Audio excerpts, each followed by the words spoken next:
میرا رہنما کوئی اور ہے۔ الحمدللہ رب العالمین والصلاة والسلام علی سید الانبیاء والمرسلین، اما بعد فاعوذ باللہ من الشیطان الرجیم، بسم اللہ الرحمن الرحیم۔ الحمدللہ الفرقان پروگرام میں عقائد کا بیان چل رہا تھا، اور عقائد کے عنوان کے تحت ہم نے ضمناً بہت سے ٹاپک پہ کلام کیا۔ الحمدللہ ہم توحید و شرک سے اپنے عقائد کے بیان کو لے کر چلے تھے، پھر اس میں انبیاء علیہم السلام سے متعلق عقائد، آسمانی کتابیں، جنت، جہنم، جن، فرشتے، تقدیر کے مسائل، آخرت کے احوال، آخرت، قرب قیامت کی بڑی بڑی وہ نشانیاں جن کا تعلق ہمارے عقائد سے تھا خصوصی طور پر، اور پھر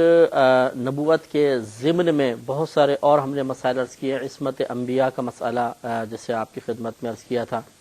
اسی طرح نبی کریم صلی اللہ علیہ وسلم کی ذات اقدس سے متعلقہ ضروری عقائد، آپ کی تعظیم سے متعلق، آپ کے علوم غیبیہ کے بارے میں، پھر آپ کے اختیارات کے بارے میں جو مسائل تھے، استمداد کے مسائل بھی عرض کیے۔ نبی کریم صلی اللہ علیہ وسلم کا حاضر و ناظر ہونا شرعی معنی کے اعتبار سے، لغوی معنی کے اعتبار سے، اللہ تعالیٰ کے لیے حاضر و ناظر کا قائل ہونا، اس کے لغوی و شرعی معنی کے اعتبار سے جو مسائل یا احکام یا عقائد کے اوپر تفصیلی گفتگو بنتی تھی وہ ہم نے آپ کی خدمت میں عرض کی۔ آخر میں ولایت و کرامت کا بیان کرنے کے بعد پھر ضروری محسوس ہوا کہ کفر اور اسلام سے متعلق ضروری باتیں بھی آپ کی خدمت میں عرض کی جائیں، اور اس میں ایمان کے بارے میں آپ کو بتایا تھا کہ نبی کریم صلی اللہ علیہ وسلم من جانب اللہ جو کچھ ہمارے پاس لے کر آئے، اور وہ تعلیمی تھی، جس کو آپ تھیوری کہہ سکتے ہیں، پریکٹیکل تو آ کے پھر آپ نے کر کے دکھایا،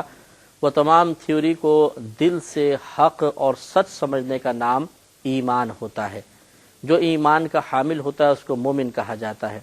لیکن چونکہ ہم کسی کی قلبی کیفیت پر واقف نہیں ہوتے، عام لوگوں کو کیا پتہ ہے کسی کے دل میں کیا ہے، تو شریعت نے اس قلب میں اس ایمان کی موجودگی کی ایک ظاہری علامت مقرر فرما دی کہ جس ظاہری علامت کے بعد ہم ایک شخص کو مسلمان بھی سمجھیں گے، مومن بھی سمجھیں گے، اور وہ ظاہری علامت ہے اپنی زبان سے اسلام کا اقرار کرنا، جس کو اقرار باللسان بھی کہا جاتا ہے۔ تو معلوم ہوا کہ تصدیق بالقلب ایمان، اور پھر اسلامی احکام کو جاری کرنے کے لیے زبان سے اس کا اقرار کرنا ضروری تصور کیا گیا۔ اس کے بعد ہم اس کو مسلمان بھی مانیں گے اور اسلامی احکام کو جاری کریں گے، تو وہ مسلمان بھی ہوگا، مومن بھی ہوگا۔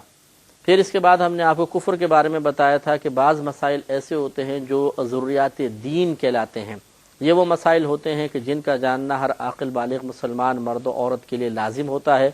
اور اس کی تعریف ایسے ہی کی جاتی ہے کہ جو علماء جانتے ہیں، اور علماء کی صحبت میں رہنے والی اکثر عوام، اکثر جو علماء کی صحبت میں رہتی ہے وہ ان مسائل کو جانتی ہے۔ مسائل سے مراد وہ عقائد ہیں، نظریات ہیں، خیالات ہیں جو شریعت نے ہمیں بتائے، اور وہی ہیں جو اکثر ہم آپ کو عرض کرتے رہتے ہیں کہ اللہ تعالیٰ کی ذات و صفات سے متعلق عقائد، نبوت، آسمانی کتابیں، جنت، دوزخ، جن، فرشتے، تقدیر، آخرت وغیرہ وغیرہ، یہ جو احوال ہیں، اس کے علاوہ نماز کی فرضیت، روزہ، حج، زکوٰۃ کی فرضیت سے متعلق نظریہ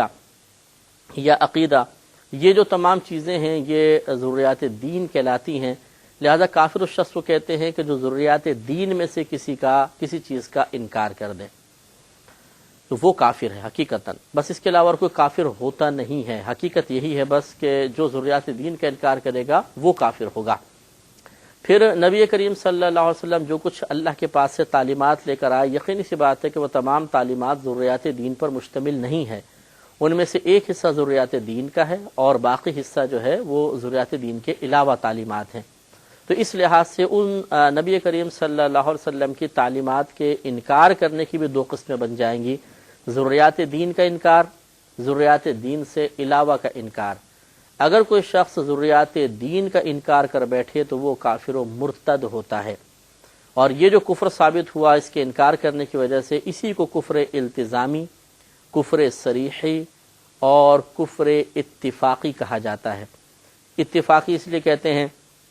کہ اس میں عقائد سے تعلق رکھنے والے علماء یعنی علماء متکلمین اور احکام شرعیہ عملیت سے تعلق رکھنے والے علماء یعنی فقہا دونوں متفق ہوتے ہیں کہ ایسا شخص دائرہ اسلام سے باہر ہو گیا، تو چونکہ دونوں کے اتفاق سے کفر ثابت ہوتا ہے، اس لیے اس کو کفر اتفاقی کہتے ہیں، اور اس کا حکم یہ ہوتا ہے کہ ایسا شخص مرتد ہوتا ہے، اس کا نکاح ٹوٹ جاتا ہے، سابقہ اعمال تمام برباد ہو جاتے ہیں، اس شخص کو یقیناً کافر کہا جائے گا، بلکہ اگر یہ اعلانیہ کرے اور اسے کلام میں کوئی تعویل کی گنجائش بھی نہ ہو تو جو اس کو مسلمان مانے وہ بھی کافر ہو جائے گا۔ اگر یہ زوجہ سے اسی حالت میں تعلق قائم کرے تو یہ زنا ہے، اولاد پیدا ہوگی تو ولد الزنا کہلائے گی، سخت مسئلہ ہے، دوبارہ اس کو ایمان لانا ہوگا، اور اعلانیہ اگر گناہ کیا تھا یعنی یہ کفر کیا تھا تو اعلانیہ توبہ کر کے اعلانیہ تجدید ایمان کرنا ہوگا۔ اور اگر نبی کریم صلی اللہ علیہ وسلم کی لائے ہوئی اس تعلیم کا انکار کیا جو ضروریات دین کے علاوہ ہے تو علماء متکلمین تو کہتے ہیں ایسا شخص کافر نہیں ہوگا،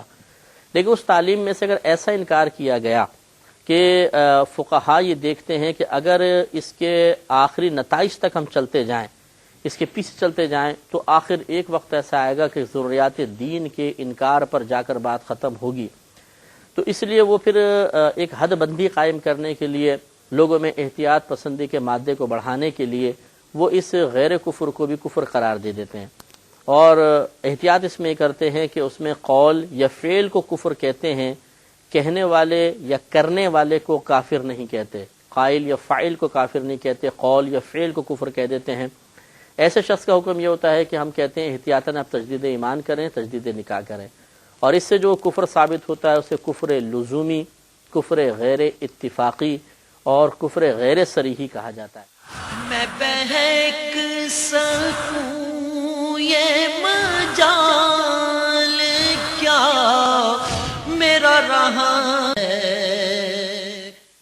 اب ان میں چونکہ عوام فرق نہیں کر پاتی، اس لیے کلمات کفر کے مسئلے میں ہم بار بار یہ آپ کی خدمت میں عرض کر رہے ہیں کہ جب تک آپ کسی اچھے مستند مفتی سے اس کے بارے میں تصحیح نہ کروا لیں، ہرگز مفتی بننے کی کوشش مت کیجیے گا۔ اگر آپ نے ایک کوئی مسئلہ پڑھا تھا، اس پر قیاس کر کے کسی اور چیز کو اگر آپ نے کفر کہہ دیا اور وہاں پر کفر نہیں بن رہا، تو مسلم شریف کی حدیث پاک بھی ہم نے آپ کی خدمت میں عرض کی تھی کہ جس نے کسی مسلمان کو کافر کہا اور سامنے والا اس کفر کا اہل نہیں ہے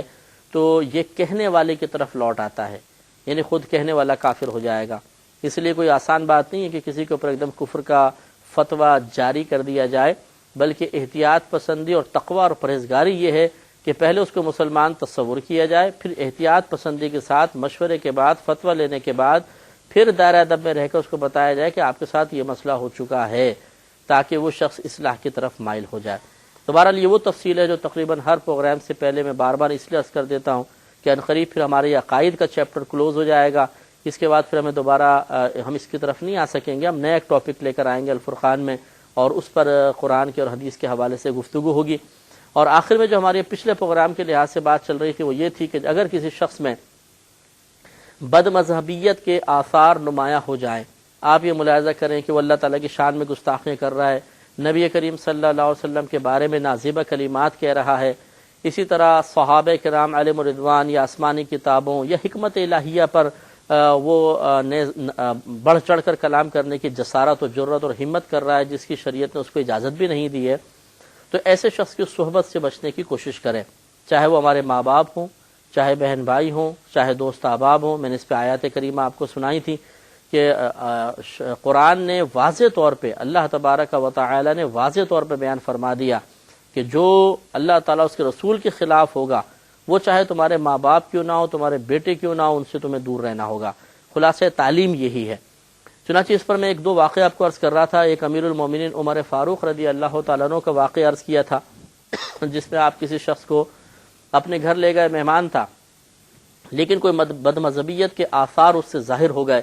تو آپ نے اسی وقت اس کے سامنے سے کھانا اٹھوا کے اس کو باہر نکلوا دیا تھا، اور ہم نے اس پہ تبصرہ کرتے ہوئے عرض کیا تھا کہ وہ یقیناً بد مذہبیت اتنے بڑے پیمانے کی نہیں ہوگی کہ وہ واجب القتل کہلائے، ورنہ امیر المومنین تھے اور حاکم اسلام پر شرعی حکم کے